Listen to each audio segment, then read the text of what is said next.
সবাই কেমন আছেন? চলে আসছি উর্মিলা কিচেন থেকে। আজকে এই মিক্স সবজিটা দিয়ে আমি একটা রেসিপি তৈরি করব। তো এখানে সব কিছু আমি কেটে নিচ্ছি। প্রথমে আমি চিচিঙ্গাগুলো ছিলে তারপর পিস পিস করে কেটে নিলাম। আর মিষ্টি কুমড়া কেটে নিব। তার সাথে কিন্তু একটা পেঁপে আর আলুও কেটে নিচ্ছি। সবগুলো আমি একটা একটা করে এই যে দেখতে পাচ্ছেন কেটে নিচ্ছি।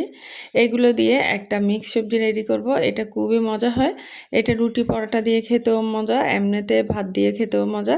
তো বরাবরের মতো মিক্স সবজি আমার খুবই ভালো লাগে। এখানে এই যে টমেটো নিয়ে নিয়েছি আর মিষ্টি কুমড়াটাও কেটে নিচ্ছি।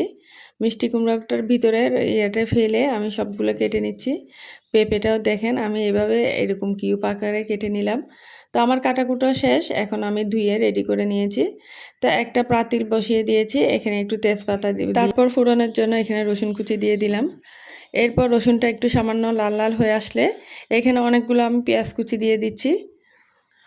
এই যে আমার রসুনটা একদম হয়ে গিয়েছে। তারপর পেঁয়াজটা দিয়ে আরও কিছুক্ষণ পর্যন্ত এটা নাড়াচাড়া করে কষিয়ে নিচ্ছি। অনেকক্ষণ পর্যন্ত কষানো হয়ে গিয়েছে। এখন এখানে আদা বাটা রসুন বাটাটা দিয়ে দিলাম 2 চামচের মতো। এরপর দিয়ে দিচ্ছি অন্যান্য সব মশলাগুলো। প্রথমে আমি লবণটা দিয়ে দিয়েছি স্বাদ মতো। এরপর 1 চামচের মতো মরিচ গুঁড়া আর হাফ চামচের মতো হলুদ গুঁড়া দিয়ে দিয়েছি। তারপর এখানে একটু সামান্য মাছের মশলাটাও দিয়ে দিলাম। তারপর এই সব মশলাগুলো ভালোভাবে আমি কষিয়ে নিচ্ছি। এখানে আমি একটা বড় মাছের মাথা দিয়ে দিয়েছি। এই মাছের মাথাটা দিয়ে এই সবজিটা রান্না হবে। তো মাছের মাথাটা প্রথমে ভালোভাবে কষিয়ে নিচ্ছি মশলাটার সাথে। তো অনেকক্ষণ পর্যন্ত মাছের মশলাটা দিয়ে আমি মাছটা কষিয়ে নিয়েছি। এরপর সামান্য পানি দিয়ে ঢাকনাটা দিয়ে আরও কিছুক্ষণ কষানো হয়েছে। এখন কিছু মুসুর ডাল দিয়ে দিয়েছি।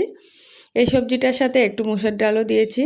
1 কাপের মতো মুসুর ডাল ধুয়ে আমি ভিজিয়ে রেখেছিলাম, সেই মুসুর ডালটা দিয়ে এখন মাছের মাথাটা বেশ কিছুক্ষণ আমি নাড়াচাড়া করে ভেজে নিচ্ছি। তো সামান্য পানি দিয়ে ঢাকনাটা দিয়ে অনেকক্ষণ পর্যন্ত এটা রান্না করে নিলাম। তো এই যে ডালটা প্রায় হয়ে গিয়েছে, এখন আমি যে সবজিটা কেটে রেখেছি সেটা দিয়ে দিচ্ছি। সবজিটা দিয়ে বেশ কিছুক্ষণ নাড়াচাড়া করে ঢাকনাটা দিয়ে অনেকক্ষণ পর্যন্ত রান্না করে নিব। দেখেন খুব সুন্দর মতো নাড়াচাড়া করে মশলার সাথে অ্যাড করে নিয়েছি। এখন ঢাকনাটা দিয়ে আমি অনেকক্ষণ পর্যন্ত নাড়াচাড়া করে দিচ্ছি। তো কিছুক্ষণ পর পর আমি ঢাকনাটা খুলে নাড়াচাড়া করে দিলাম। একটু মটরশুঁটি দিয়ে দিয়েছি হাফ কাপের মতো।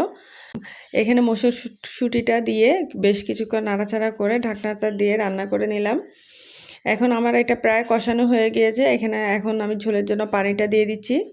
পানিটা দিয়ে একটা টমেটো কুচি আমি উপরের দিক থেকে দিয়ে তারপর কয়েকটা কাঁচামরিচ দিয়ে দিলাম। এখন অনেকক্ষণ পর্যন্ত এটা রান্নাটা হয়ে গিয়েছে, বড় ফুটে আসছে। এখন এক পাশে চুলার মধ্যে এটা রেখে আমি একটু তেল বাগার দিয়ে দিচ্ছি। একটু রসুন কুচি পেঁয়াজ কুচি আমি লাল লাল করে ভেজে নিচ্ছি। একটু সামান্য জিরা দিয়ে দিচ্ছি।